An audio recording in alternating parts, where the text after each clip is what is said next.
All right, today we are on Disney Plus. This one sometimes rotates to a couple other platforms, but it is a constant on Disney. Today we are reviewing Spider-Man: Far From Home. Now this one stars Tom Holland, Zendaya, Jon Favreau, as well as Jake Gyllenhaal, who comes in as a new addition. Now this is a follow-up to Homecoming and also kind of a continuation of Endgame. Please stay till the end, take a look at our clean score sheet, as well as how this lands with kids and teens. Let's get into it.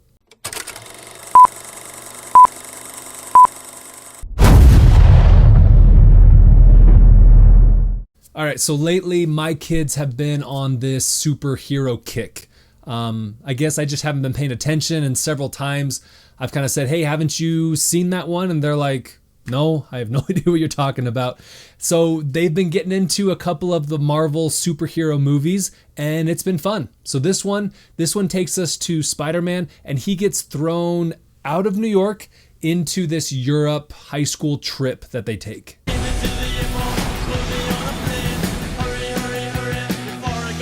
Now in this one, he's just trying to be a normal kid who happens to have these powers, and it works very well. My only dilemma I ran into a bit in the film was, and I had to keep reminding myself, he's just a kid.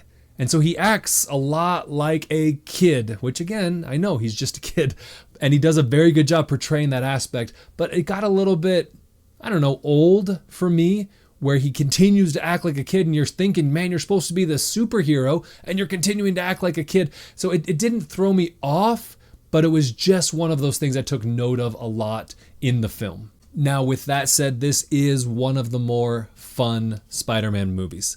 It is very lighthearted, tons of humor, and compared to the Batman or some of those types of pieces, this one is a complete opposite. Yeah. I'm Batman. Now, take note, this does start to push Peter Parker into a larger role.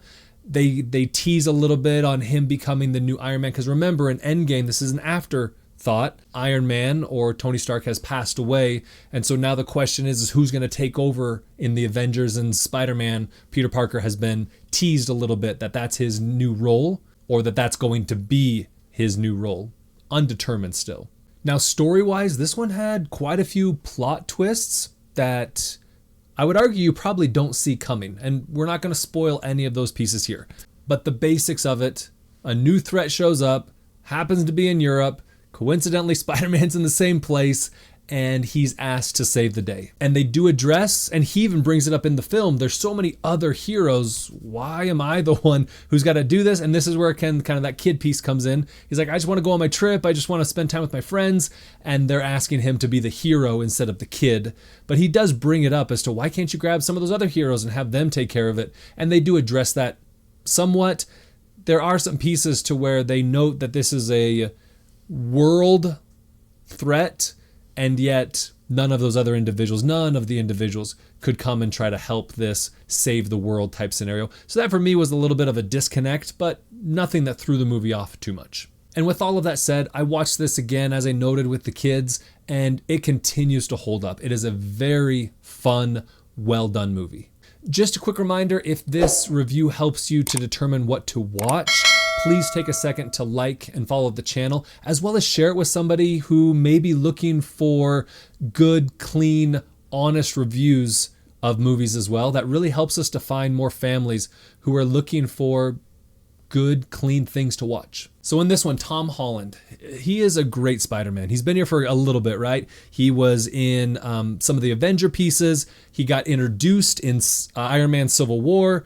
He's been around the block as far as the Marvel pieces are concerned, and he continues to do a very, very good job. You've then got Zendaya, who is MJ. He's kind of the love interest of Peter Parker. She has a little bit larger role in this film, and she does a very good job as well. You look really pretty. Therefore, I have value.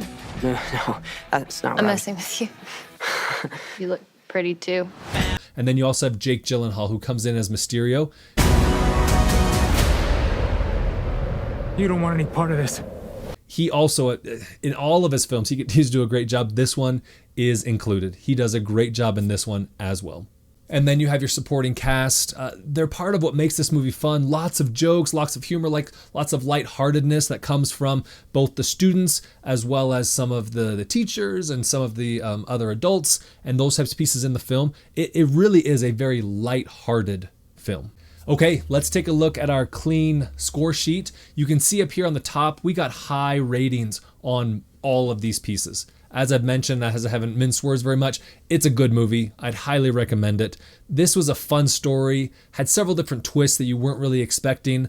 Also, stick around to the end of the credits. There's also a scene there as well that's going to help tie in the next film, No Way Home, for you also. And then we jump down to our performance. I put it a little bit lower just because of the dynamic I talked about at the very beginning, acting like a kid. But as far as the performance is concerned, the individuals, they play the role, they play the part very, very well. Then we get down into our visuals. Now, as you can imagine, there is a ton of CGI, but they do a very good job with it. Now, we've seen sometimes where they run the CGI and it just looks kind of fake or phony. That is not one of these. They did a very, very good job on the visuals, which is why we jumped that one up to the 9. Then on our experience, you're going to come out of this one energized. This one has twists, it has turns. Yes, there were a couple pieces in it where, like I talked about the superheroes and why can't they show up and those types of things. It caused some questions, but overall the experience of the film, you're going to have a great time. Okay, then we jump down to our clean aspect of the film. This is a 13 movie, and so you're going to have a little bit of language that comes in there, but nothing over the top, very mild. Then with this being a superhero film, as we get down here to intensity, we did jump that one up to a 2. There's going to be some action, but there's nothing that's gory. There's nothing that's over the top, but just some intense action scenes that naturally happen in the film. Then we have our romance. This one is very mild, down at the 1. There is a scene where you see someone in their underwear, but nothing is shown, as well as there's one kissing scene, which is very minimal as well.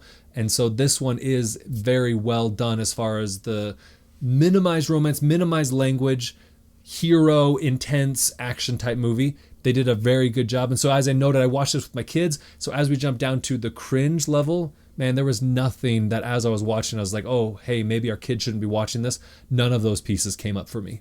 So then we drop right down here to the bottom. So the family watch factor, very much a good for families, fun movie all around. So if you're looking for a little bit of a fun, lighter Marvel movie, this is a very, very solid one. As I noted, you can find it on Disney Plus, great for a weekend, maybe even great for a binge because you also have No Way Home that's there on Disney Plus as well. So a great opportunity there. All right, that's Spider-Man Far From Home. I appreciate your time. I appreciate you tuning in. Just as a reminder, if you like what we're sharing here, please like, follow, and share. And I will see you at the movies.